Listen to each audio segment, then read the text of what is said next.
Баршаңызға қайырлы күн достар, каналыма қош келдіңіздер. Бүгін сіздермен өте керемет, дәмді, тез әрі оңай жасалатын, көрінісі де әдемі болып шығатын тоқаштың рецептімен бөлісетін боламын. Менің каналыма тіркеліп, лайк басып, комментарий қалдырыңыздар.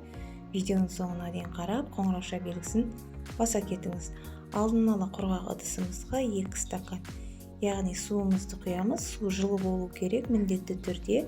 Яғни 1 шай қасық тұз саламыз, 1 шай қасық дрожжи, яғни ашытқымызды салатын боламыз.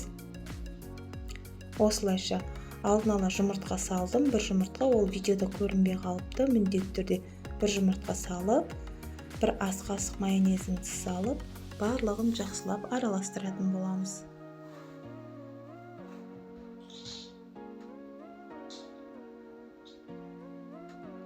Осылайша барлығын араластырып алдық. Енді бізге тағы да 2-ші майонезімізді салып араластырамыз.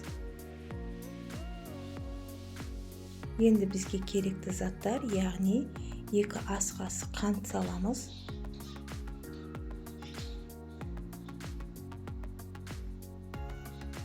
Осылайша барлығын араластырып аламыз. Қантымыз ерігенше алдын ала електен өткізіп алған ұнымыздан 3 кесе салып, қамыр илейтін боламыз.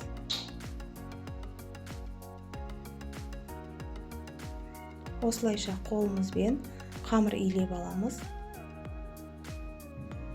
Достар, каналға тіркеліп, лайк басып, комментарий қалдырыңыздар. Менің каналым дамуына өз үлесіңізді қоса кетіңіз. Осылайша қамырымызды қолымызбен илеп дайындап аламыз. Видеода көріп тұрғандарыңыздай, қамырымыздың бетін жауып, жылы жерге орап қоятын боламыз. Көріп тұрғандарыңыздай, қамырымыз көтеріліп, өте керемет әдемі болып тұр. Осымен біз зуала жасайтын боламыз. Ұнымызды шашып, яғни қамырымызды бөлетін боламыз. Зуала жасаймыз. 4 зуала шықты, осылай.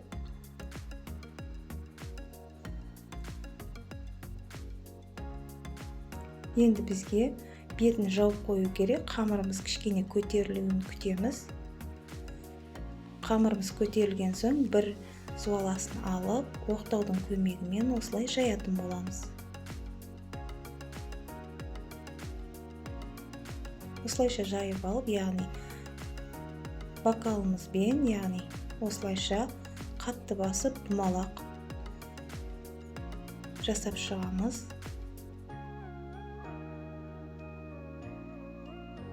Қаған бөліктерін қайтадан зуалақ жасап қойсаңыздар болады. Осылайша бетін жауып қоямыз. Қазанымызға сұйық майымызды құйып қыздыратын боламыз.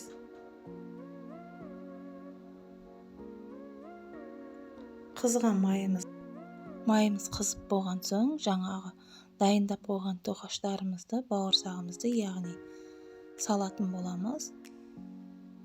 Бауырсақтың бір жағы қызарып көтерілгенше ауыстырмаймыз.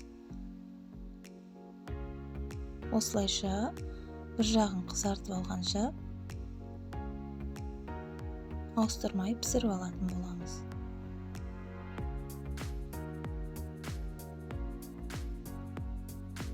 Видеода көріп тұрғандарыңыздай, бір жағы көтеріліп қызарды.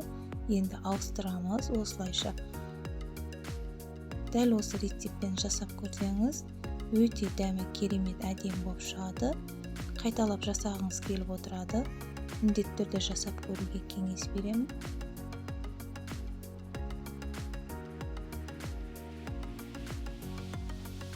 Видеода көріп тұрғандарыңыздай, өте керемет алтын түсті бауырсақ болып шықты. Енді біз 2-ші жағы қызарған соң бауырсағымызды алатын боламыз.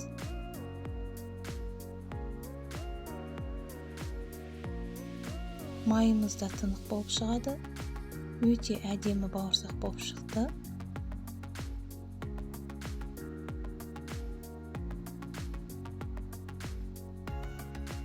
Видеода көріп тұрғандарыңыздай, бауырсағымыз әдемі болып шықты. Дастарханға ұсынсаңыз да ұялмайсыз. сатуға қойсаңыз да болады, яғни рецебі өте оңай әрі тез дайын болатын бауырсақтардың бірі. Міндетті түрде жасап көруге кеңес беремін. Достар, егер видеоны ұнаса лайк басып, комментарий жазып, арнаға тіркелуді ұмытпаңыздар. Менің каналымның дамуына өз үлесіңізді қоса кетіңіз. Видеоны соңына дейін қарағаныңыз үшін рахмет. Келесі видеода көріскенше.